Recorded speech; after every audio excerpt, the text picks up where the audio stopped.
those vegan guys. Thank you. So, although this shot may look really glamorous here, I've added a picture earlier today to the community tab bit of our channel to show you the distant shot of what this area here looks like, for the sheer goddamn irresistible glamour of it all. As I've said on there, bonus points if you can tell me where that quote comes from. The sheer irresistible goddamn glamour of it all. It's funny really, because that's what today's vlog's about. It's about quotes.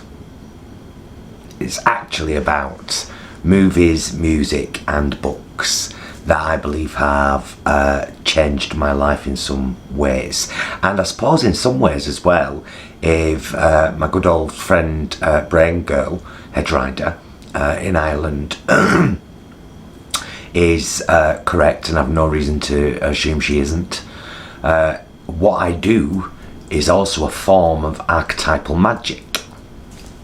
As in, when I come across a movie or a book or a piece of music that really kind of emotionally impacts me, and there is something in it that I want to carry with me beyond my listening of it and or my reading of it or my viewing of it and my enjoyment pleasure, then I try to install that value or trait or view or patience or whatever it may be, or preparation. I try to install it within myself, and I've done that all my life, which would bring me to the very, very first film that I ever fell in love with, and I'm still very much in love with to this day. It's in my top 3, and sometimes it's number 1. That's all I can say, and that would be the original British production of The Railway Children, which formed a huge part of my childhood, and I really got something from those beautiful characters in the story who were always trying to do good things for people. I think it was because of my love of The Railway Children and my wanting to install parts of them that I ended up spending a lot of my very early childhood, we're talking like, 6 to 9, on the street that I was born on, which was Higher Lime Road in Limeside. At the top of that street there are bungalows which have always been occupied by pensioners, and I used to go door knocking and ask people if they wanted me to get them anything from the shops and so on and so forth, and I did, and I helped with bits of gardening and tidying up and but mostly I sat and talked. I was fascinated by older people. As a very small child, I still have huge amounts of respect. Even at 50 myself, I have huge amounts of respect for people older than myself, for they have more experience in life than I do.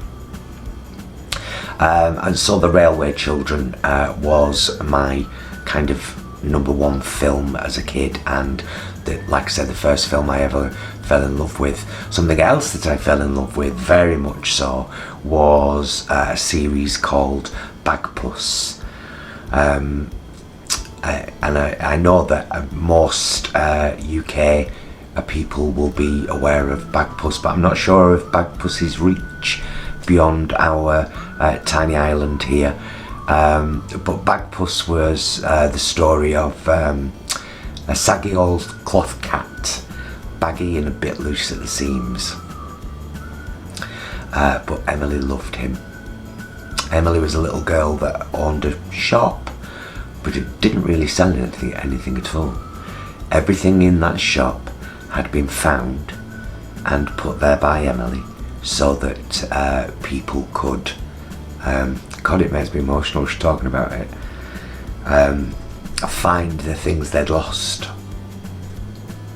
And so that was another thing about another selfless child. Although the opening credits, the last shot of Emily black and white in the chair where she's got a bag put upside down, his tail's up here.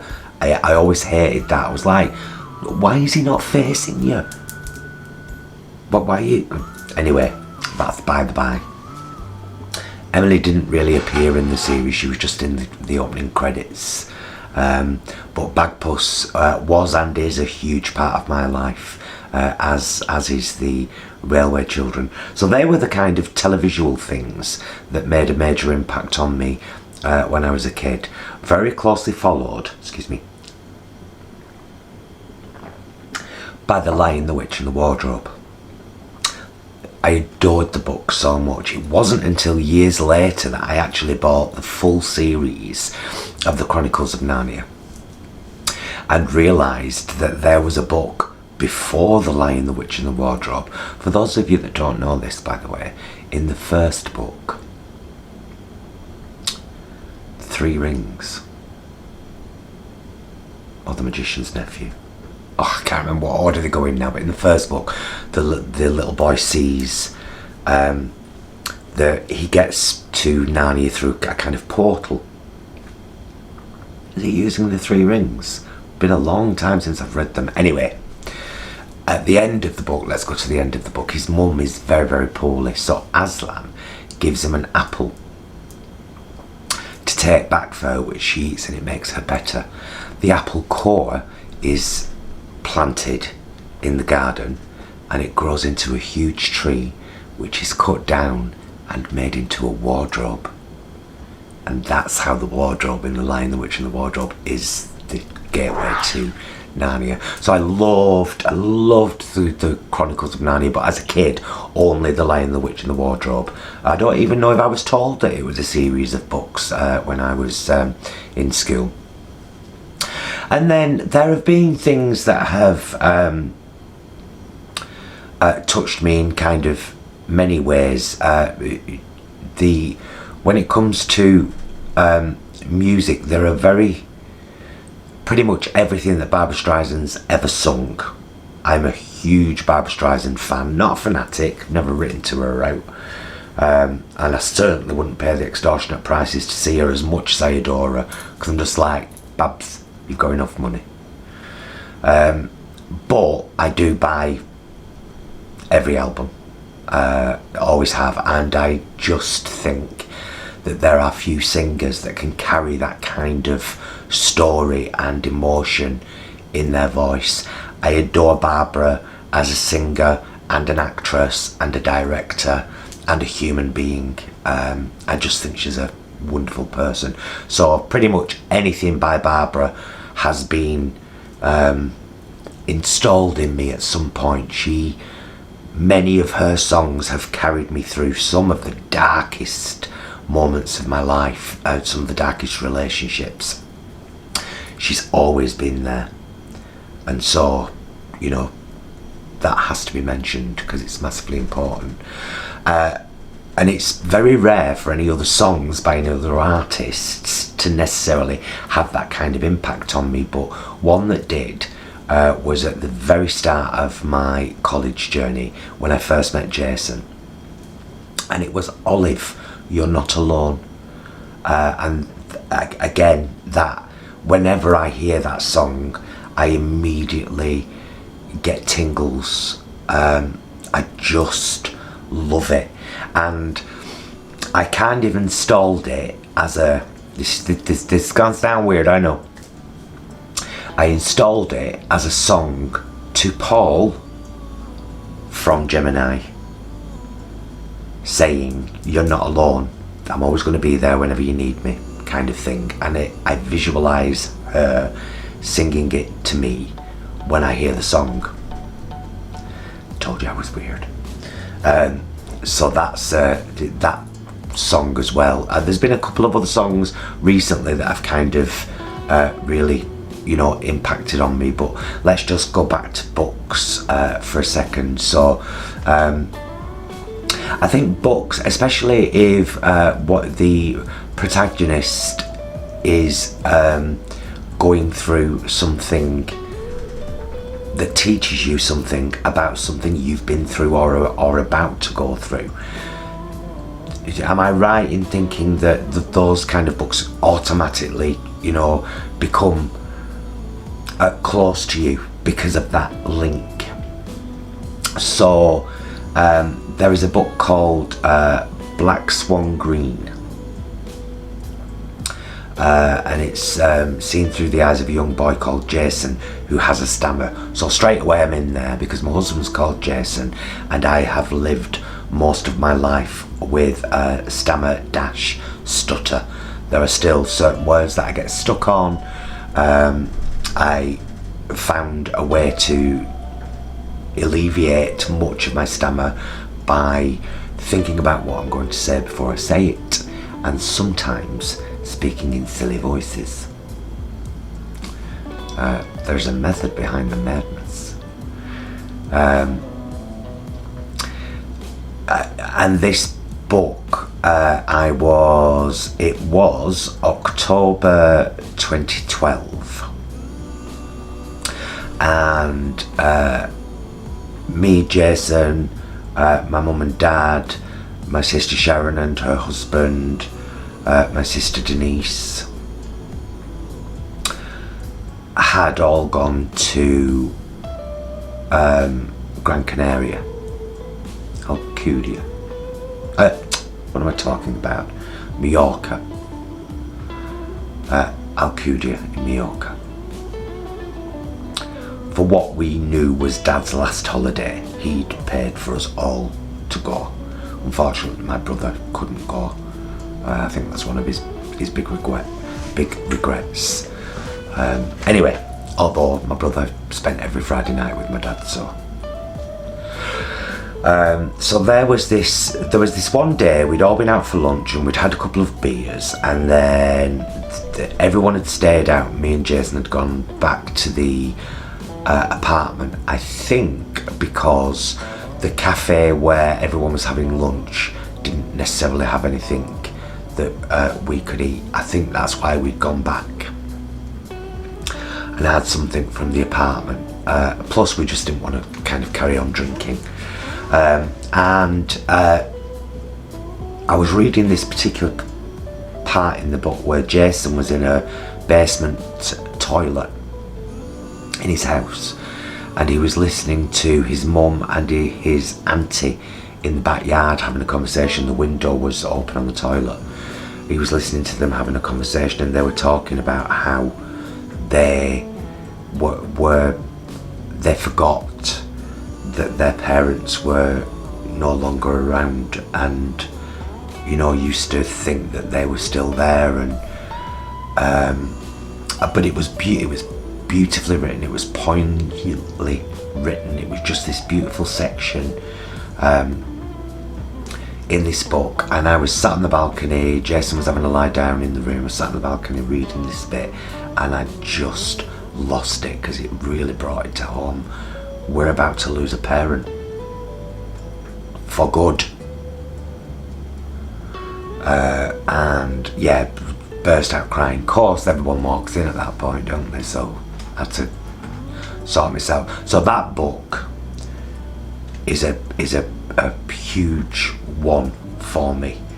And there are many books I've enjoyed. Very much enjoyed Cloud Atlas, loved it. Same author, actually. It's the same author, isn't he? Yes.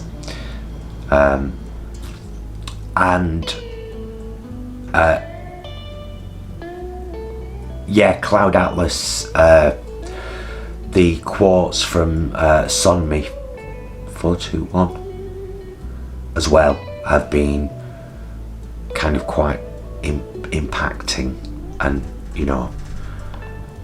installed bits of them as well. The cradle to grave one, you need to look all these things up. That's what it is.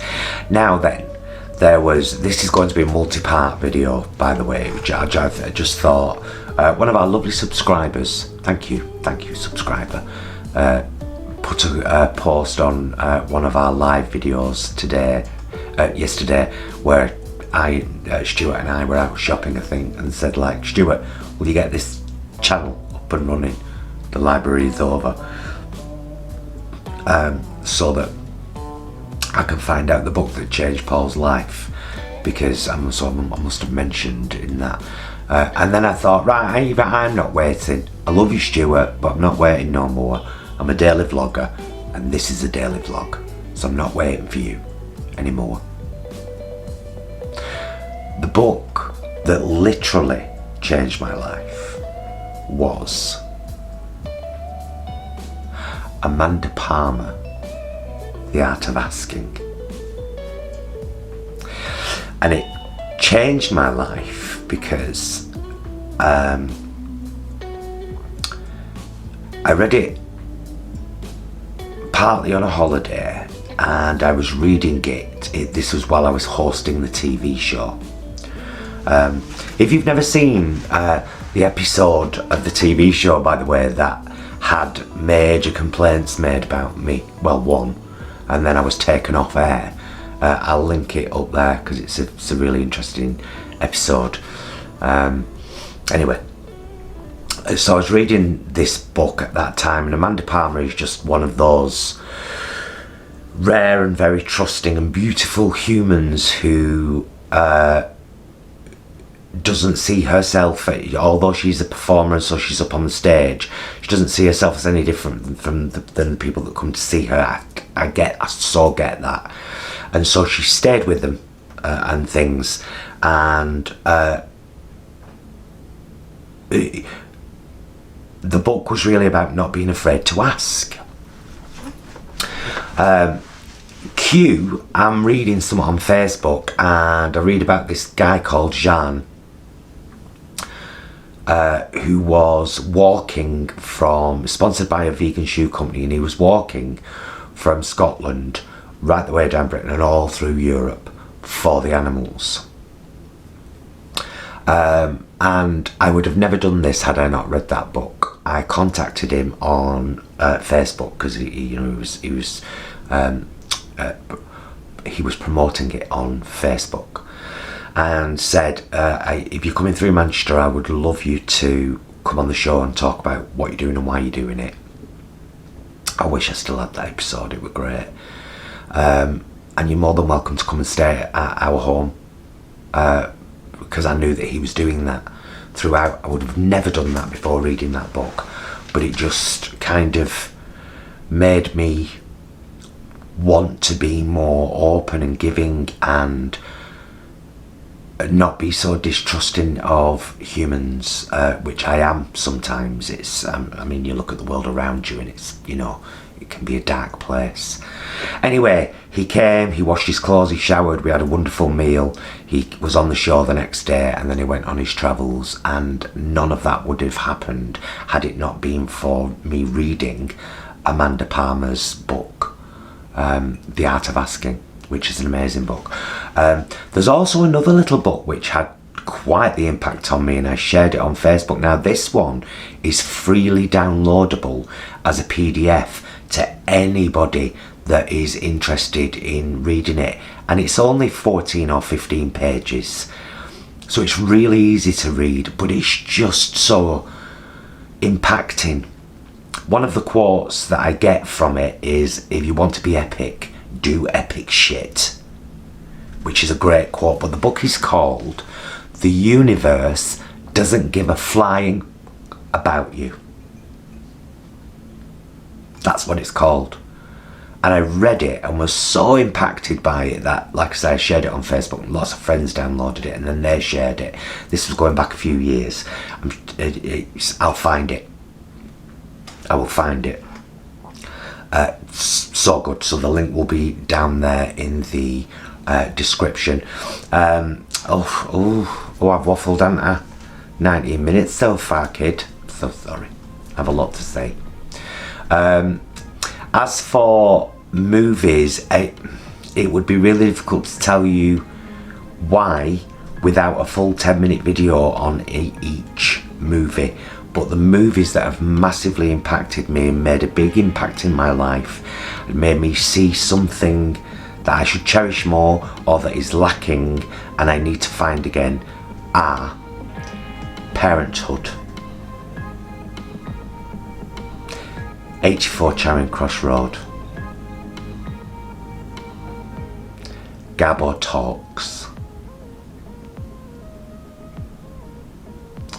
Pay It Forward, Mystic Pizza, Leaving Normal, Scandal, Nuts,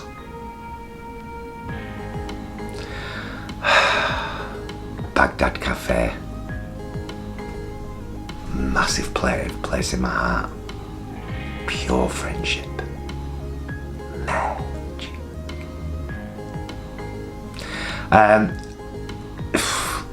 I'm sorry, I've waffled on for a very long time. I'll watch this back and I'll be like, why didn't I mention that? Why didn't I mention this? I just wanted to share some of the things that have impacted me throughout my life. Some of the characters in the movies I've mentioned, particularly Gabbo Talks, Estelle. I have installed so much Estelle into me over the years. I am very proud to be part Estelle. But some of the other movies have been, you know, things that have made me realise something lacking in my relationship or my family or something. And so they've become important to me. Before this clicks over and does it, so you've used too much time, I will end it here. I will say to you, thank you very much. Yes, this is movies, music, and archetypal magic. The things that help make me. I'm sure there's lots more, and I'd love to hear about yours down there. Do please, please click that link to the Universe book. It's so amazing. And if anybody wants an Amazon link to any of the books I've mentioned, give me a shout and I'll create one and whack it down there. I'm not going to assume anybody wants any of these, but you know, if you do, because we'll get a couple of pennies and it will help. So yes, there you go. Another vlog for a rainy, wet day in Britain. We also happen to be filming on this day our What We Eat in a Day video, which you'll probably see tomorrow. Thank you very much for watching. Couldn't love you more if I tried. Be excellent to yourselves and each other.